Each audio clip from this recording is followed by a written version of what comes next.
Hi guys, good morning. So, ano lang guys, 9:30 na yata. So, umalis na yung mga amo ko. Tapos yung alaga ko napakain ko na rin. Tapos, nakalimutan ko lang nag-video kanina.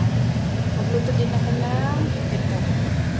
Tartang talong. So, ayan guys. Magluto ako kahapon. Inano ko na siya. Pinakulaan ko ng tubig yung talong. Tapos, nilagay ko muna sa rin. Tapos, ngayon ko siya niluto. So, ayan. Ayan na siya guys. Yan ang tanghalian ko mamaya. Busog pa naman ako. Niluto ko na lang siya kasi para mamaya pag gutom na ako, luto na siya. So, ayan. Ayan siya guys. Ito na. Tapos may kanin naman na ako sa rep.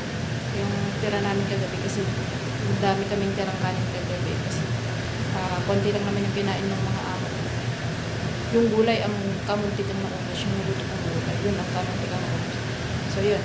So, mamaya pag nagutom ako, kain na lang ako. Craving satisfied na naman tayo. So, ayan na guys. So, yun na lang. Mamaya na lang ulit. Yung alaga ko nandun sa